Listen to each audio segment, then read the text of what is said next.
আমি বলেছি এই যে কাগজ পেতে বা কাপড় পেতে ব্যাগ মাথায় দিয়ে শুয়ে থাকেন, এদের হোটেলে থাকার পয়সা নেই বলে করেন, নিরুপায়।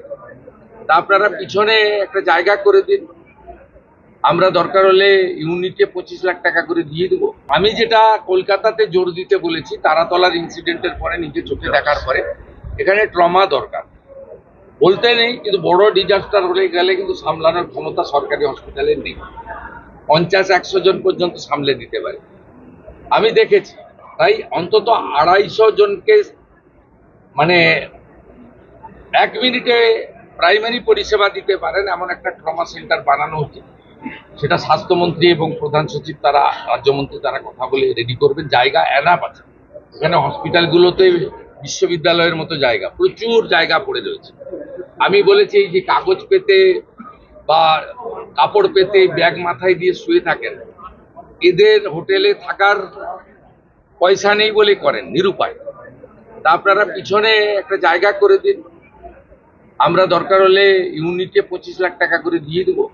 আপাতত আপনার পাইপের লোহার যেগুলো আছে সে সেট বানিয়ে ভালো করে মেজে দিয়ে একটা কমন ইউনিয়ন ল্যাট্রিন দিয়ে ফ্যানের ব্যবস্থা করে এটাও করতে পারেন, এটাও আমরা বলেছি। বার ইউনিটে আমরা একটু উইক আছি, এসএসকেএম এ 60টা আছে, তো আরো কোয়ালিটি ইমপ্রুভ করতে হবে, আরো ভালো আমাদের ডক্টর বাবুদের দিতে হবে, মানে হাই স্কিল ডক্টর বাবুদেরকে বার্নের ক্ষেত্রে জোর দেওয়া দরকার রয়েছে। এই কিছু কিছু বিষয় এই 1.5-2 মাসে আমার যা অভিজ্ঞতা আছে বলেছি, এরা করতে পারবে আমার বিশ্বাস রয়েছে। এসএসকেএম ইতিমধ্যে 100 বেড বাড়ানো হয়েছে, এখনো 300 শর্টফল হয় বলে আমার মনে হয়েছে।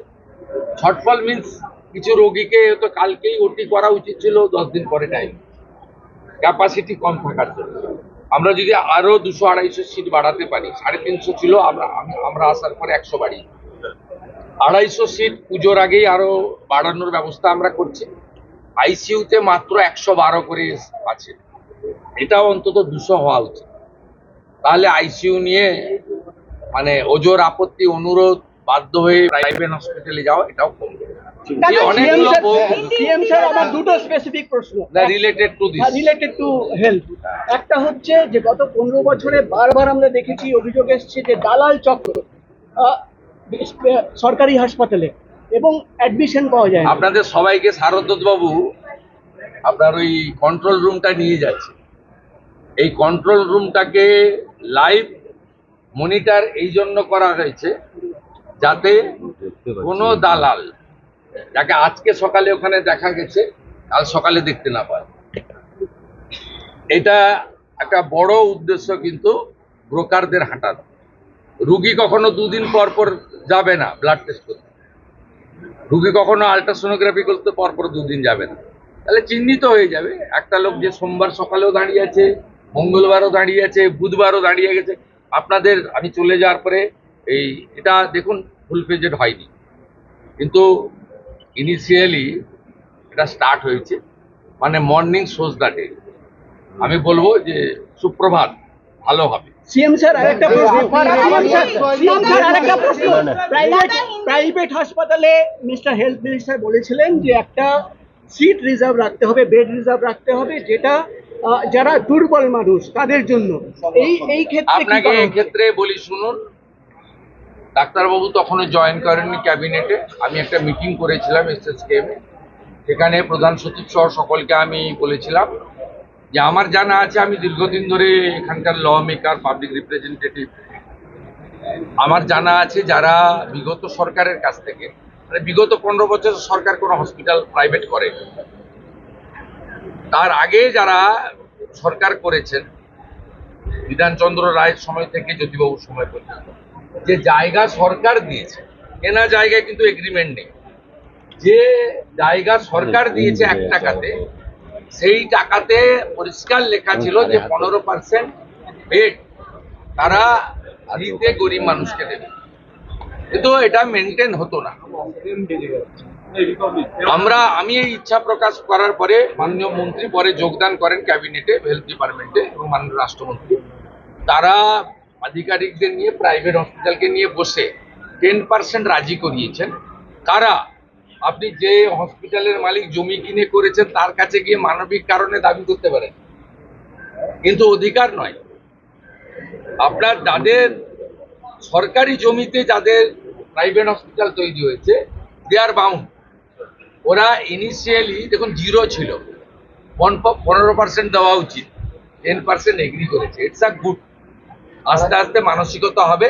আর আপনারা নিশ্চিন্তে রাখুন, আদানি গ্রুপ নিউ টাউনে একটি 2000 বেডের ইন্টারন্যাশনাল মানের হসপিটাল তৈরি করছে।